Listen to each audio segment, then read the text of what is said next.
23,000 కోట్లకు పైగా పెట్టుబడులను పెట్టడానికి పలు సంస్థలు ముందుకొచ్చినాయని మాత్రం చెప్పొచ్చు. వెనకటికి పెద్ద మనుషులు ఒక సామెత చెప్తుండ్రు మిత్రులారా, రాజు మంచోడైతే రాజ్యం సుభిక్షంగా ఉంటుందని చెప్తుండ్రి. రాజు మంచోడైతే రాజ్యం సుభిక్షంగా ఉంటుందని చెప్తుండ్రి. అదేవిధంగా తెలంగాణ రాష్ట్ర ప్రభుత్వం ముఖ్యమంత్రి రేవంత్ రెడ్డి గారి నాయకత్వం మీద ఈ తెలంగాణ రాష్ట్రంలో కల్పిస్తున్నటువంటి పారిశ్రమలను పెట్టుబడులకు ఇక్కడ ఉన్నటువంటి సానుకూలతలను దృష్టిలో పెట్టుకొని ప్రపంచంలో ఉన్నటువంటి టాప్ మోస్ట్ కంపెనీలన్నీ పెద్ద ఎత్తున తెలంగాణ రాష్ట్రంలో పెట్టుబడులు పెట్టడానికి ముందుకొచ్చినాయని మాత్రం చెప్పొచ్చు. స్విట్జర్లాండ్లోని దావోస్ వేదికగా జరుగుతున్నటువంటి ప్రపంచ ఆర్థికవేత్తల సదస్సులో ఈ తెలంగాణ రాష్ట్రంలోనే అత్యధిక పెట్టుబడులు పెట్టడానికి అయితే ముందుకొచ్చినాయని మాత్రం చెప్పొచ్చు. ముఖ్యంగా తీసుకున్నట్లయితే రష్మి గ్రూప్ అనేటటువంటి ఒక స్టీల్ సంస్థ 12,500 కోట్ల రూపాయల పెట్టుబడులను ఈ తెలంగాణ రాష్ట్రంలో పెట్టడానికి ముందుకొచ్చింది. అదేవిధంగా పలు కంపెనీలు విద్యుత్ రంగంలో కావచ్చు, విమానయాన రంగంలో వాడేటటువంటి విమాన పరికరాలను తయారు చేసేటటువంటి ఉత్పత్తులకు సంబంధించినటువంటి కంపెనీలు కూడా పెద్ద ఎత్తున తెలంగాణ రాష్ట్రంలో పెట్టుబడులు పెట్టడానికి మాత్రం ముందుకొచ్చినాయని మాత్రం చెప్పొచ్చు. వెనకడికి ఆయన చెప్తుండే పెద్ద మనిషి, ఇక ఏతులు పెద్ద పెద్ద పొంగనాలు కొడుతుండే, ఏతుల పోతురాజు కేడు కొట్టాలు అందులో ఒకటే గుడిపోతాని మన సామెతలు చెప్తుండ్రు. ఒక ఆయన కిందికి మీనికి ఇక పెద్ద డ్రామాలు వేసుకొని ఒక టై కట్టుకొని ఇక నాకు పెద్ద ఇంగ్లీష్ వస్తుందని చెప్పి ఇట్లా నాలుకే ఉల్టా పెట్టి సీదా పెట్టి స్టైల్గా మాట్లాడే ప్రయత్నం చేసి ఇద్దేచినా అద్దేచినా అని చెప్తుండే. కానీ పెట్టుబడులు మాత్రం వచ్చింది లేదు.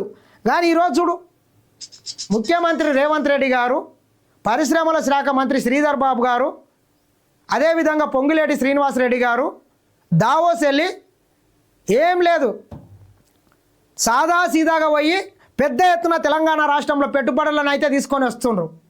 పెట్టుబడులు పెట్టాలంటే పెద్ద పెద్ద ఇంగ్లీష్ రావాల్సిన అవసరం లేదు. రాజు మీద నమ్మకంతో మనం కల్పిస్తున్నటువంటి విశ్వాసంతో ఇక్కడ పెట్టుబడులు వస్తాయి. ముఖ్యంగా మిత్రులారా మనం తీసుకున్నట్లయితే ఈరోజు హైదరాబాద్ నగరంలో ఇంత పెద్ద ఎత్తున ఇంత భారీ స్థాయిలో పెట్టుబడులు పెడుతున్నారంటే దానికి కారణం ఆనాడు కాంగ్రెస్ పార్టీ 2004 నుండి 2014 వరకు 10 ఏళ్ళ అధికారంలో ఉండి హైదరాబాద్ వేదికగా ప్రపంచంలోనే ఎక్కడ లేని విధంగా ఒక ఔటర్ రింగ్ రోడ్డు నిర్మించడం కావచ్చు, అంతర్జాతీయ ఎయిర్పోర్ట్ కావచ్చు, అదేవిధంగా మెట్రో రైలు కావచ్చు, హైదరాబాద్లో రోడ్లు కావచ్చు, మౌలిక వసతులు కావచ్చు, అదేవిధంగా పారిశ్రామిక విధానం కావచ్చు, హైదరాబాద్లో ఉన్నటువంటి కొన్ని వేల ఎకరాల ప్రభుత్వ భూములు కావచ్చు, వీటన్నిటిని దృష్టిలో పెట్టుకొని ఈరోజు ఈ తెలంగాణ రాష్ట్ర ప్రభుత్వం మీద నమ్మకంతో పెద్ద ఎత్తున పెట్టుబడులు మాత్రం వచ్చినాయని మాత్రం మనం ఒకసారి చెప్పొచ్చు. చూసుకున్నట్లయితే 23,000 కోట్లు 12,500 కోట్లతో రష్మి గ్రూప్ స్టీల్ కర్మాగారం, 6,000 కోట్లతో న్యూక్లియర్ సంస్థ విద్యుత్ ప్లాంట్, 3,500 కోట్లతో లోరియల్ జీసీసీ, 1000 కోట్లతో సర్గాడ్ విమానాల మరమ్మత్తు యూనిట్. దావోస్ వేదికగా రెండో రోజు రాష్ట్రానికి భారీగా పెట్టుబడులు, సీఎం రేవంత్ రెడ్డితో వివిధ కంపెనీల ఎంఓయూలు. ఈ రకంగా పెద్ద ఎత్తున ఈ తెలంగాణ రాష్ట్రంలో పెట్టుబడులు పెట్టడానికి పలు సంస్థలు అయితే ఆసక్తి చూపి రాష్ట్ర ప్రభుత్వంతో ఎంఓయూలు అయితే కుదుర్చుకోవడం జరిగింది. ఒకసారి చూసుకున్నట్లయితే నటరాజన్ చంద్రశేఖరన్తో సీఎం రేవంత్ రెడ్డి కరాచలనం, క్రీడా మైదానాల అభివృద్ధికి టాటా సంసిద్ధత, మూసి పునరుజ్జీవంలో భాగస్వామ్యంపై ఆసక్తి, సెమీ కండక్టర్ ఈవీలతో కొత్త యూనిట్ల ఏర్పాటుపై చర్చ, టాటా గ్రూప్ చైర్మన్ ఎన్ చంద్రశేఖరన్తో సీఎం భేటీ. ఇట్లా పెద్ద ఎత్తున పెద్ద ప్రపంచంలోనే పేరు ప్రతిష్టాలు ఉన్నటువంటి కంపెనీలతోని నిన్న ఈ తెలంగాణ రాష్ట్ర ప్రభుత్వం అయితే అగ్రిమెంట్ చేసుకున్నది. ఒకసారి చూసుకున్నట్లయితే రష్మి గ్రూప్ ప్రతినిధులు సజ్జన్ కుమార్ పట్వారీ, సంజీవ్ కుమార్ పట్వారీలకు జ్ఞాపిక అందజేస్తున్న మంత్రి శ్రీధర్ బాబు, ఐటీ ప్రత్యేక ప్రధాన కార్యదర్శి సంజయ్ కుమార్ తదితరులు. దావోస్లో నూతన విధానాన్ని విడుదల చేసిన సీఎం రేవంత్ రెడ్డి, లైఫ్ సెన్సెస్తో 5 లక్షల ఉద్యోగాల లక్ష్యం. ఇట్లా పలు సంస్థలతోని పెద్ద ఎత్తున తెలంగాణ రాష్ట్రంలో పెట్టుబడులు పెట్టడానికి ముఖ్యమంత్రి రేవంత్ రెడ్డి గారి బృందం పెద్ద ఎత్తున ఎంఓయూలు అయితే కుదిరించుకోవడం జరిగింది. ఒకసారి మనం చూసుకున్నట్లయితే 24 గంటల సిటీగా హైదరాబాద్ దేశంలోనే తొలి నగరంగా అభివృద్ధి చేస్తాం CM Revanth Reddy. Night time ఎకానమీపై దృష్టి పెడదాం, దావోస్ వేదికపై సీఎం ప్రకటన. హైదరాబాద్ మహానగరాన్ని 24 గంటల సిటీగా ఈ దేశంలోనే మొట్టమొదటిసారిగా అభివృద్ధి చేస్తాం, అందుకు కావాల్సినటువంటి అన్ని ఏర్పాట్లు చేస్తాం. అందులో భాగంగానే మూసీ రివర్ ఫ్రంట్ కూడా అభివృద్ధి చేస్తున్నారు. మంచిరేవుల నుంచి దాదాపు ఎల్బీ నగర్ వరకు ఉన్నటువంటి ఈ మూసీ మొత్తం ప్రక్షాళన చేసి ఇరువైపుల ఆకాశ హర్మాలను నిర్మించి ఒక వరల్డ్ ఎకనామీని ఇక్కడ సృష్టిస్తాం.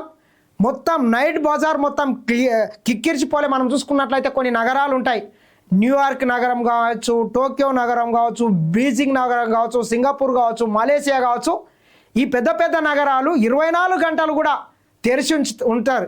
మనం ఒకసారి చూసుకున్నట్లయితే రంజాన్ సమయంలో హైదరాబాద్ చార్మినార్ పరిసర ప్రాంతాలు మొత్తం కూడా 24 గంటలు అన్నీ తెరిచి ఉంటాయి.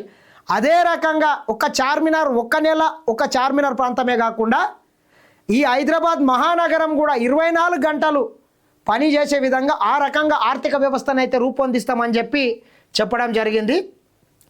ప్రతి జూలైలో హైదరాబాద్లో world economic forum follow up సదస్సు పెట్టండి. జాయింట్ ది రైజ్ కార్యక్రమంలో తెలంగాణ విజన్పై వివరణ. ఏ రకంగా అయితే ప్రతి సంవత్సరం స్విట్జర్లాండ్లోని దావోస్ వేదికగా ప్రపంచ ఆర్థికవేత్తల సదస్సు నిర్వహిస్తారో అదేవిధంగా తెలంగాణలో కూడా ప్రతి జూలై నెలలో ఒక కార్యక్రమాన్ని ఏర్పాటు చేయండి అని చెప్పి ముఖ్యమంత్రి అయితే దానికి కావాల్సినటువంటి ఏర్పాట్లు చేయాలని చెప్పి అధికారులను ఆదేశించడం జరిగింది. 30,000 ఎకరాల్లో భారత్ ఫ్యూచర్ సిటీని నిర్మిస్తామని వెల్లడి. మూసి పునరుజ్జీవనానికి తెలంగాణతో కలిసి పనిచేస్తాం టాటా గ్రూప్. 30,000 ఎకరాల్లో భారత్ ఫ్యూచర్ సిటీని ఇప్పటికే అక్కడ నిర్వహించడానికి గ్లోబల్ సమ్మిట్ కూడా ఏర్పాటు చేయడం జరిగింది. అదేవిధంగా గ్లోబల్ సిటీతో పాటు ఫ్యూచర్ సిటీతో పాటు మూసీ నదికి ఇరువైపులా కూడా ఒక వరల్డ్ క్లాస్ ఇన్ఫ్రాస్ట్రక్చర్ అక్కడ డెవలప్ చేసి హైదరాబాద్ అంటేనే ఒక సర్వాంగ సుందరంగా అన్నీ తీర్చిదిద్దాలని చెప్పి కూడా ముఖ్యమంత్రి ఒక విజన్ డాక్యుమెంట్ని అయితే విడుదల చేయడం జరిగింది. దేశంలోనే 24 గంటలు పనిచేసే తొలి నగరంగా హైదరాబాద్ను అభివృద్ధి చేస్తామని సీఎం రేవంత్ రెడ్డి ప్రకటించారు. భవిష్యత్తు అవసరాలకు అనుగుణంగా తెలంగాణ 30,000 ఎకరాల్లో భారత్ ఫ్యూచర్ సిటీని నిర్మిస్తున్నామని తెలిపారు. ఇందులో 50% కంటే ఎక్కువ గ్రీన్ కవర్ ఉంటుందన్నారు. ఏటా జూలైలో హైదరాబాద్లో వరల్డ్ ఎకనామిక్ ఫోరం ఆఫ్ సదస్సు నిర్వహించాలని ప్రతిపాదించారు.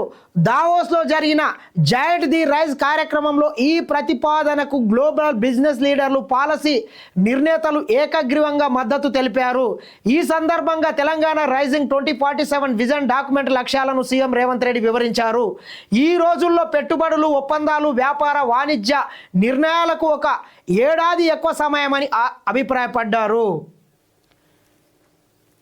ఇట్లా పలు సంస్థలతోని ముఖ్యమంత్రి రేవంత్ రెడ్డి గారు నిన్న ఎంఓయూలు తీసుకొని తెలంగాణ రాష్ట్రంలో పెద్ద ఎత్తున పెట్టుబడులను ఆకర్షించాలని తెలంగాణ రాష్ట్ర ప్రభుత్వం భావిస్తుంటే కొంతమంది గుంతనక్కలు, కొంతమంది సన్నాసులు, దద్దమ్మలు ప్రతిరోజు తెలంగాణ రాష్ట్రం మీద విషమే చిమ్ముతున్నారు.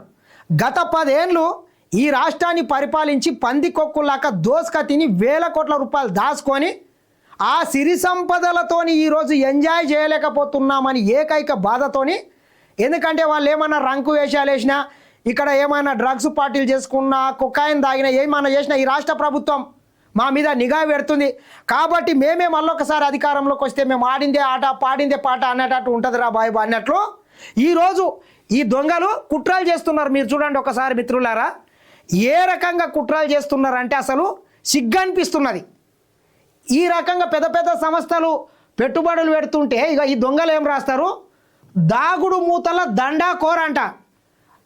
ఓసోస్ దావోస్ అసలు విషయం తుష్ అంటే ఈ హైదరాబాద్లో ఏం పెట్టుబడులు వస్తలేవు, ఇదంతా డ్రామా అని చెప్పి ఈ దొంగలు ఇలా పనికి మళ్ళీ పత్రిక ఉంటుంది కదా, నమస్తే తెలంగాణ ఈ చిత్తు పేపర్లో ఇట్లా ప్రతిరోజు ఈ దొంగలు విషయం చల్లించే ప్రయత్నం చేస్తుంటారు. ఆకాశం మీద ఉమ్మేస్తే మీ ముఖం మీద పడుతుంది. అరిచేతను అడ్డం పెట్టి సూర్యుని ఆపలేరు. అట్లనే మీరు ఎన్ని కుట్రాలు చేసినా, ఎన్ని కుతాంత్రాలు చేసినా, మీరు ఎన్ని శాపాలు పెట్టినా, పిల్లి శాపం పెడితే ఉట్టి తెగిపడదు. మీరెంత గీక్కున్నా, విసిరి వేసారిపోయినా, గింజుకున్నా మీ వల్ల ఒరిగేది ఏం లేదు. ఇట్లా రాస్తాడు ఈ చిల్లర మల్ల రాతలు రాసుట్లా టాప్ అన్నట్ల. ఎంబోయూలు చేసుకున్నది ఏడిగో ఏమేస్తాడు. హైదరాబాద్కే చెందిన గ్రీన్కో కంపెనీ ప్రతినిధులతో దావోస్లో సమావేశమైన మంత్రులు పొంగులేటి శ్రీనివాసరెడ్డి, శ్రీధర్ బాబు. ఇదే సమావేశంలో BJP Andhra MP CM Ramesh వాచిల స్మగ్లింగ్, భూ కబ్జా కేసు ఎదుర్కొంటున్న రాఘవ కన్స్ట్రక్షన్ కంపెనీ ప్రతినిధి అంట. ఇట్లా దొంగ వార్తలు రాసి ఏడన్నా మామూలుగా బయట మనం ఎక్కడన్నా వేరే దేశంకి పోయినప్పుడు అక్కడికి వచ్చినటువంటి అందరం కలుసుకుంటామంటే వాళ్ళు కలుసుకుని ఉండొచ్చు. కూసుంటే ఇక్కడోళ్ళతో ఇక్కడనే పెట్టుబడులు పెట్టిస్తున్నారు అని చెప్పి ఇట్లా చిల్లర మల్లర రాతలు రాసి, అన్ని లుచ్చా రాతలు, లంగా రాతలు రాసి ఈ రాష్ట్ర ప్రభుత్వం మీద, ముఖ్యమంత్రి రేవంత్ రెడ్డి గారి మీద విషయం కక్కించే ప్రయత్నం చేస్తున్నారు. ఏమందిరా గ్రీన్కో సంస్థ సన్నాసి ఎన్ని ఎలక్ట్రోలర్ బ్రాండ్స్ ఇచ్చిండు గ్రీన్కో సంస్థ మీద ఈరోజు ఈ రకంగా రాస్తావు నువ్వు.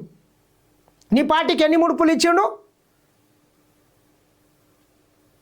ఇట్లా ప్రతిరోజు విషయం కక్కుతారు. వీళ్ళు ఎందుకు కక్కుతారంటే ఈ తెలంగాణ రాష్ట్రంలో పెట్టుబడులు పెట్టొద్దు, అభివృద్ధి జరగొద్దు, ముఖ్యమంత్రి రేవంత్ రెడ్డి గారికి, కాంగ్రెస్ ప్రభుత్వానికి మంచి పేరు రావద్దు, ఈ రకంగానే వస్తే మమ్మల్ని ఎవడు దేకడు అని రోజు విషయం కక్కుతుంటారు. ఏమన్నా అంటే తెలంగాణలో రియల్ ఎస్టేట్ లేదంటారు, ఈ తెలంగాణలో పెట్టుబడులు పెట్టొద్దని ఇట్లా రాతలు రాస్తుంటారు ఈ దొంగలు. అరే 10 ఏళ్ళు ఈ రాష్ట్రాన్ని ఏలిండ్రు, పందికొక్కులాగా దోసుకున్నారు, అప్పులు చేసిండ్రు, కుప్పాలు చేసిండ్రు. ముఖ్యమంత్రి రేవంత్ రెడ్డి గారు రోజుకు 18 గంటలు పనిచేస్తున్నాడు. మీలాక ఫామ్ హౌస్లలో వండుకోవట్లేదు. కనీసం అప్రిషియేట్ చేయాల్సింది పోయి ఈ రకంగా మీరు విషయం కక్కుకుంటా, బురదజాలుకుంటా పెద్ద పెద్ద పేపర్లని బ్యానర్ ఐటెంలు రాసిన ఈరోజు తెలంగాణలో పెద్ద ఎత్తున పెట్టుబడులు వస్తున్నాయని చెప్పి మీరు మాత్రము ఇట్లా చిల్లర మల్లర రాతలు రాసి అసలు ఏవి లేవు అని చెప్పి ఇట్లా చిల్లర మల్లర రాతలు రాసే ప్రయత్నం చేస్తున్నారు. ఏం చేయాలి చెప్పండి మిత్రులారా.